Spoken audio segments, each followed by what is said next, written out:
Magandang araw mga kahopya mani popcorn. Ngayong araw nagutom ang ating team kahahanap ng congee kaya ang ating ginawa, nag-alsa balutan tayo papuntang Beijing. Halos 5 oras ang biyahe mula Manila hanggang Beijing. Akala ko naman kabilang kanto lang at makakakain kami kaagad ng congee. Mula Manila, sumakay kami hanggang Guangzhou hanggang makarating kami ng Beijing.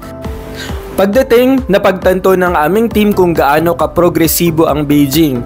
Sinasabi nila na dito nagmi-meet ang past at present. At dito nga sa present, kitang-kita kung gaano na sila kaprogresibo. Mayroon silang bullet train, mga bike lane na malalawak, pati ang kanilang daan ay maaayos. Magaganda rin ang kanilang mga tulay at pati ang kanilang transportation system. Ang tataas ng kanilang mga gusali. Wow!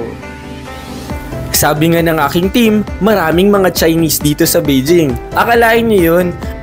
Dahil sa kanilang sistema ng mga tren, madaling libutin ng buong China. Kabit-kabit ito gamit ng bullet trains, ordinary train, at pati mga magagandang airport.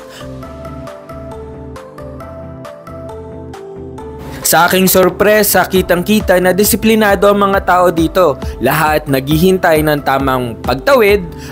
Isama mo na rin dito ang malinis na kapaligiran, pati yung tamang urban planning. O ayan, kitang-kita ang lalaki ng mga gusali. At may mga parke.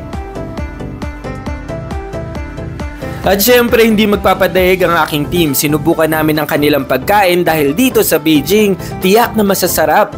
Halo-halo merong mga usa, may palaka, at syempre kumain din kami ng ibon. Akala ko congee lang makakain ko pero ang sarap ng pagkain dito. Kilalang kilala ang Beijing sa kanilang Peking duck. Syempre, sinubukan din namin ito. At thumbs up! Sa aming mabilis na pagbisita dito sa Beijing, masasabi natin na ang kanilang kultura ay napakakulay. Kitang-kita kung gaano sila naging matatag at naging progresibo. Beijing is a city that tells a story, one for resilience, culture, and transformation. Wow, English!